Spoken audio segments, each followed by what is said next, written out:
Hello and welcome to the ARCS. We're live here from Michigan International Speedway for the running of the Ford Performance 60.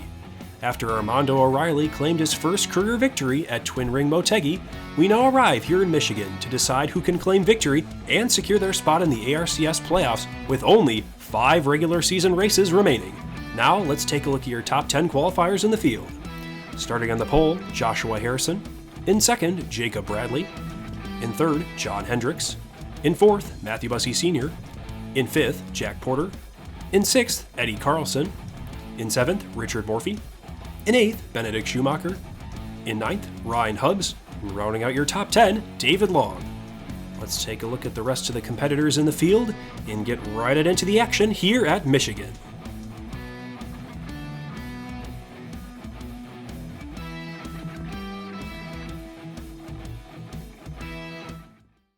And we're live here at Michigan International Speedway. Joshua Harrison in that 3 car in the Good Wrench colors is going to lead us here to green. In second, we got Jacob Bradley in that 5 car who's looking to get another win in the ARCS after he was our first ever winner in Daytona. Green flag is out and we're underway here in the Irish Hills of Michigan. Fairly good jump for the 3 car on the bottom lane as everyone forms up here at this pretty fast 2-mile super speedway here. And hopefully no carnage here on the first lap, as Michigan definitely is a little bit of a wreck-happy track, but definitely a lot of good racing here. It's fairly comparable to Auto Club, as there are many lanes to use here at the track. The bottom and middle groove are probably the fastest lines around this course, but the outside definitely has its drawbacks, but we'll see what happens here as we got 3 wide for second place. But Joshua Harrison is running away. And Tyler Seville is going to make it 4 wide for second place. Is it going to work, though? Oh, and they're beating and banging, and it worked. Tyler Seville gets to second place on a 4 wide move. Oh, we got a crash. Blubber Plumber eats the wall with the rear end of the car, and Quinn Porter with damage as well. Oh, and the 8 car gets a little bit of a tap to the front. And Cooper Hones has seen better days. And as they come back to the start-finish line, Joshua Harrison with a healthy margin over Tyler Seville and Richard Morphy, who's going to get it at the line, and Tyler Seville got him at the line. And we'll get a view of the accident in just a moment. And here's the view of the accident here at Michigan. Oh, and that 27 car rear end first into that outside retaining wall, and Cooper Hones, Quinn Porter, and a number of other drivers with massive damage here at Michigan. And we'll get a Blubber Vision cam in just a moment. And here's a view from the Blubber Vision cam here at Michigan. As he gets loose off David Long and, hits Quinn Porter and the 4 car of Matthew Bussey Jr. And there's the slide here at Michigan. And Blubber Plumber, obviously there might need to be a change of drawers there in that 27 car, but we'll get back to the action in just a moment. And we're back here at Michigan, and we're going to take a look in the top right-hand corner of your screen. 2 drivers are out of this event. Quinn Porter in the 95, who will finish last, and second to last, the 43 of Cooper Hones has retired as well. After an incident early in this race, we're going to get lap 7 of 30 in the Ford Performance 60 here in Michigan, and Tyler Seville in that LSD Toyota with a pretty good start, and he might drop to the inside here of Joshua Harrison, but Eddie Carlson as well, using that bottom lane here at Michigan. And Tyler Seville's going to get him, as Joshua Harrison was really hoping that there would be no caution and he could run away with this race lead, as the pack has strung themselves out now just a little bit. A little breathing room here up at the front, but so far so bueno here in this race, but not bueno for a couple drivers here, as Joshua Harrison is stuck on that outside lane now, and Eddie Carlson and Tyler Seville have assumed the top 2 positions here in this event. But Jacob Bradley looking to make it 3 wide on Mitch Barrier and Jack Porter in turn 1, and he's going to get him, and another driver, Richard Morphy. So Jacob Bradley plus 3 spots in 1 corner. Power move for the number 5. As Mitch Barrier probably not happy with that move, as he's been dropped back to about 5th place, I should say. And William Donuts up in that Detroit car. Obviously, Detroit fairly close to Michigan. And today's a very important race too, as it is a manufacturer battle up in Michigan, as it is the Ford Performance 60, but the Toyota is out in front here.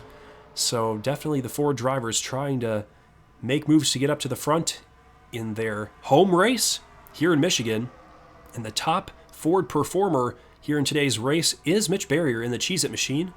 So the blue ovals are up toward the front, but there's not a lot of them up at the front right now, as Mitch Barrier, like I said, was the only blue oval inside the top 10, I believe now. Oh, nope, there is another blue oval inside the top 10.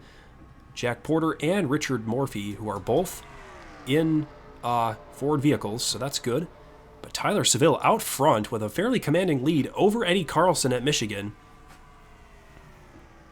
And he has absolutely put the burners on here in this race,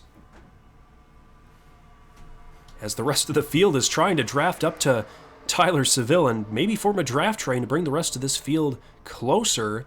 But will Joshua Harrison mess that up? He might. Getting a little greedy for spots, but what can you say, folks? You need points, and with only 5 races remaining, as I have pointed out, points are very important, but wins are even more important, and Joshua Harrison's trying to get one of those as well. As William Donuts, that Dodge Challenger, is going to make a move to the inside of Joshua Harrison, maybe in this corner, as you got 2 Dodges on the bottom trying to work together. The Seville machine and the Donut machine on that bottom lane. And they might go against each other on the front stretch here, but Tyler Seville leads this lap, and that'll get us to 12 of 30 complete here in the Ford Performance 60 at MIS. But how about Deacon Gentleman? The top running Toyota, not the top running Toyota, but the second highest running Toyota in this field. Deacon Gentleman's had a pretty rough season up till this point, as we've probably pointed out thus far, but he's looking to get a top 5 effort out of this race. As poor Eddie Carlson's 3 wide, and he's hung out to dry on the outside lane as everybody trains around him on the bottom. But these drivers are slowly catching Tyler Seville in first place here, and the battle of the Sevilles, I just realized, is about to commence here, as Tyler is in first and Andy's in fourth. So the Sevilles are close together, and calamity happens when the Sevilles get close, so you never know what's going to happen here at Michigan. As the 2 Dodge teammates are drafting off each other, and maybe there might be a pass between the Dodge teammates of Donuts and Seville, but Deacon Gentleman is there as well, getting some draft off the Mountain Dew machine. But Joshua Harrison's getting draft as well, and he might drop to the inside of Tyler Seville going into turn 1. We'll see if he makes the move. Oh, he's got half a nose in front of him. There you go. There's Joshua Harrison back out front here at Michigan with a little bit of help from a Dodge in William Donuts. But will Donuts make it 3 wide? Going into turn 3. 3 wide in 3. We might see it. Oh, and we don't see it, as Blubber Plumber might be coming up, folks. Blubber Plumber's eyes are out in front, but he's going to need to stick those eyes in the rearview mirror, because the leaders are coming in just a short while. As we take a look at Richard Petty there, just giving a quick shout out to Richard. Haven't talked about him much lately because we haven't had Bristol Dirt, obviously. Not enough carnage going on in the ARCS, but we might have more today, as Michigan is a very high-powered and high-speed track here in the ARCS. But Joshua Harrison is running away at Michigan.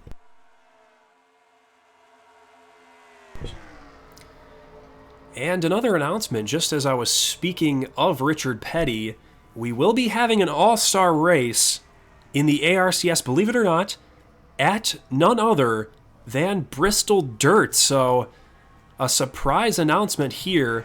Bristol Dirt will be making its return in Season 3. Not a points race, obviously, because it's so chaotic, but nonetheless, Bristol Dirt content will be coming this season, so that's a big announcement, but just had to drop it there as we were talking about Richard Petty. And getting back to the race here, Blubber Plumber slightly held up the leaders, but that's allowed William Donuts to get back to the 3 car.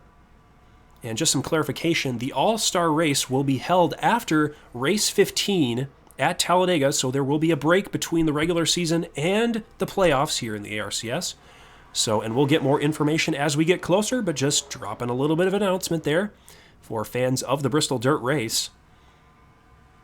As William Donuts still behind the 3 car, of Joshua Harrison. 2 cars have broken away from this pack, but the 42 of John Hendricks is pulling along the 24 and the 5. Oh, that's not the 5. That's Jerry Funk, folks. Jerry Funk is up here. A seasoned veteran and Season 1 champion, might I add, Jerry Funk, in his classic Loves colors here at Michigan. But we'll see if Jerry Funk can play into the end of this race. I know it's been a long time since a Jerry Funk victory. Actually, folks, it's been since Season 1 since we've seen a Jerry Funk victory, and I believe his last win came at North Wilkesboro Speedway. A very dominant win for that team. But he got that win, got the championship, and since then has really been quiet in the realm of competitive nature here in the ARCS, but could see Jerry Funk up toward the front late in this race and maybe get a win, folks. I'm just speculating here, but you never know. As we get 19 of 30 complete here in the Ford Performance 60, and William Donuts in a Dodge is going to look to the inside of the Chevy of Joshua Harrison for the lead, but side-by-side battling is going to draw the rest of this field closer, and John Hendricks is going to pounce here in just a moment. Oh, but will the 24 of Theophilus Morgendorfer make a move? Oh, and he gets hung out to dry on the bottom as the draft propelled that outside lane with just a little momentum, and the 3 car is going to hold off the 24 and the 42. I thought that 3 car was going to get dive-bombed in turn 3 and get passed by a bunch of drivers. And how about Mitch Barrier up here as well, along with Bob Verstappen, a previous winner this season. So a lot of drivers got brought back to the front with this move, but too wide here is not going to work, folks, if you want to catch these top 2 drivers who definitely have the speed to win here today. As 10 laps remain here in the rolling hills of Michigan, as the Jaden Animations car, Theophilus Morgendorfer Jr., is in 3rd place, but he's going to need some help to catch the 3 car and the 12 car here at Michigan. So how about Bob Verstappen sending it 3 wide to Mitch Barrier and, not Clay Stone, I mean John Hendricks in the 42. But Darren Kiefer's up here as well. Jerry Funk is stuck in the middle of 2 wide, or he was stuck in the middle of 2 wide. And we have got a lot of drivers up here that we have not mentioned at all today at all. As Denzel Scott is up here, and you got that 47. Wow, Tyler Seville is back there. Whoa, and that Jaden Animations car is caught up quite quickly, as they did go 2 wide, and Joshua Harrison did get the lead there to lead that lap. But wow, that 24 is on rails, folks, and might get the lead here, and does. 2 Chevys side by side coming off turn 2, and that's going to allow the rest of the field to hopefully catch up here, as 2 more cars have been added to the mix, the 33 and the 91. They'll try to make it interesting at the front. Ooh, and there's a nice wad, a nice gaggle up at the front, and this is going to allow a lot of things to happen here. Which lane do you pick if you're going to try to get around that 3 car or the 24 of Joshua Harrison, or not Joshua Harrison, I should say, the 24 of Theophilus Morgendorfer Jr.? Wow, and that 3 car rode the top lane pretty well going into 1. That was a pretty impressive move. We haven't really seen the middle or top been too successful, but that 3 car is pulling away here. 7 laps are left on the board. And speaking of on the board, let's take a look of the Ford Performance fastest lap of the day, and it goes to a Ford of Richard Morphy in the 21, so the Ford fast. Oh, we got pit stops, folks. The 3 car of Joshua Harrison drops off, and we'll see who comes with him. Bob Verstappen, Jacob Bradley, Denzel Scott. I believe that is Maxwell Smart. It is Joffrey Weeds, Deacon Gentleman, Matthew Bussey Jr., John Ross Stein, David Long, Richard Morphy, Ryan Hubbs, Sean Carson, and Diego Tacone are all the drivers under this pit cycle, but we'll stay with the leaders here, and we'll see if they pit here. So this is the big question as we have 6 laps to go. Who's going to win the pit strategy battle? As it's a one-stop race, and there goes the 24, 91, 12, and probably the rest of the field. Oh my goodness, Darren Kiefer's going to stay out, folks. He's the only driver out of this field that's going to try to go an extra 2 laps, but will that pay off? We'll have to wait and see, as Deacon Gentleman and the rest of this field will cycle back up onto the race course, and they might hold up Darren Kiefer. We'll have to wait and see as he passes the 3 car and the 33. That's important because those drivers have to cycle back up into the running order, but Darren Kiefer's got him a lap down as they sit. This would be very big for Darren Kiefer if he could trap the field 1 lap down, if a caution would come out right now, as he definitely is probably going to pit right here and locks it up, and he's down pit road. Oh, and there goes the rest of the field. And we'll follow Bob Verstappen and the rest of these drivers because they are the drivers who have cycled to the front of this field now with Darren Kiefer pitting. Oh, Tony Anson's in the grass. What is Tony Anson doing? He's just doing a little dirt tracking, but we'll see if they can beat the rest of these drivers off. This is the big question. Oh, my goodness, and they do. They really did. Oh, wait, hold on. That 24 car with the fastest stop of the day.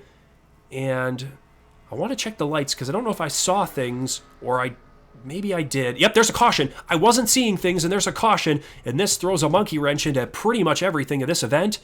And we're probably going to get a one or two lap dash at the end of this event. And who leads back to the stripe? We'll have to wait and see.